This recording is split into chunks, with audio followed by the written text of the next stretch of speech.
Your phone finished your sentence before you did. You said something out loud in the car. No typing, no searching, and an ad for that exact thing showed up an hour later. A show popped up in your recommendations that you never told anyone you wanted to watch. It feels like your phone can read your mind. It can't. But what it's actually doing is arguably weirder than mind reading. And by the end of this video, you'll know exactly how it pulls this off. Why the "your phone is secretly listening" theory is almost certainly wrong. And what's actually happening instead, which is honestly a little creepier. Let's start with maybe the most unsettling example of this that's ever gone public. Back in 2012, a major retail chain's marketing algorithm flagged a teenage customer as pregnant and started mailing her house coupons for cribs and baby clothes. Her dad opened the mail, saw it, and stormed into the store furious, demanding to know why they were encouraging his daughter to get pregnant. The manager apologized. A few days later, the dad called back to apologize himself. Turns out, his daughter really was pregnant. She hadn't told him yet. A computer had figured it out first. Here's the part that should actually worry you. Nobody hacked her phone, and nobody read her diary. The algorithm never asked, "Is she pregnant?" It just tracked what she bought and noticed the pattern shift. Unscented lotion, certain vitamin supplements, a sudden switch to bigger handbags, all around the same window other customers had bought them right before having a baby. Compare one shopper's changing habits against millions of past shoppers whose outcomes you already know, and the pattern practically announces itself. It's the exact same trick your phone pulls on you every day, just aimed at something bigger than a shoe ad.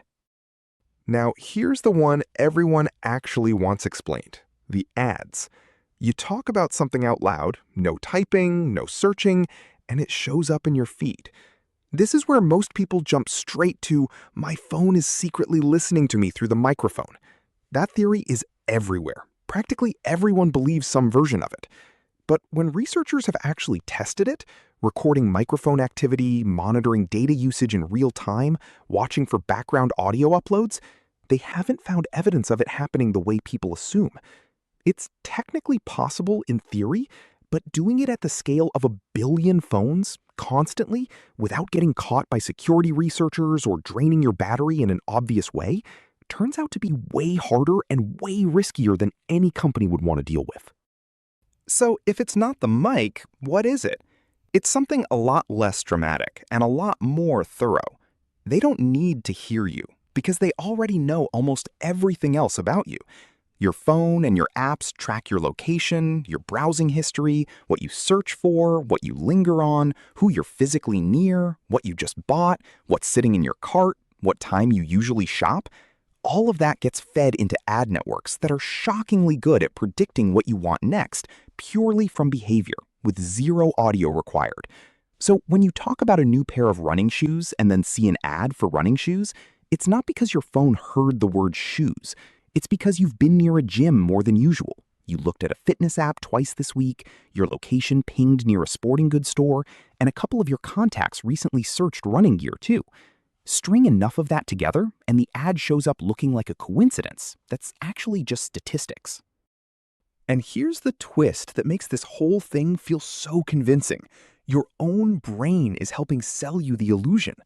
There's a well-documented effect called the frequency illusion, sometimes nicknamed the baader-Meinhof phenomenon, where once something's on your mind, you suddenly start noticing it everywhere. You talk about running shoes, and your brain becomes primed to notice every single running shoe ad for the next week, even the ones you would have scrolled right past before. Meanwhile, you completely forget every time an ad showed up for something you never mentioned because there's nothing spooky about that one, so your brain doesn't flag it. You're not remembering a perfect hit rate. You're remembering the hits and quietly deleting the misses. That selective memory is doing half the work of convincing you your phone is psychic. Same logic applies to your recommendations feed, whether that's videos, music, or shopping.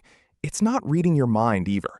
It's doing something called collaborative filtering, which is a fancy way of saying it's comparing you to millions of other people who behaved like you and guessing you'll like what they liked. If a few thousand people who watched the same 3 videos you did also went on to watch a 4th one, the algorithm bets you'll like that 4th video too, even if you've never searched for it, never mentioned it, never given any obvious signal.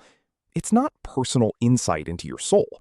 It's pattern matching at a scale no human could ever do by hand, applied to a group of strangers who happen to have overlapping taste with you. Here's a fun way to test all of this yourself. Try talking about something completely random and made up around your phone for a few days straight. A fake product, a fake band, something you'd never actually search for. 9 times out of 10, nothing happens. No ad shows up. If your phone were really listening and acting on it instantly, that fake test should trigger something too. It almost never does, because there's no behavioral trail backing it up. No searches, no location pings, no purchase history, just words in the air that the algorithm has nothing to attach to. Which honestly makes the real story a little more unsettling than the microphone myth, not less. If your phone really were secretly listening in on your conversations, that would at least be a single fixable problem. Turn off the mic permission and you're safe. But the actual system doesn't need your mic at all. It's built from your location history, your typing patterns, your purchase history, your social graph, and thousands of tiny behavioral signals you never think twice about, running constantly, in the background, all the time. You can turn off a microphone. You can't really turn off existing. So no, your phone isn't reading your mind, and it's probably not listening either. It's just really, really good at math, and your own brain is quietly filling in the rest. Let me know in the comments what you want the penguin to explain next.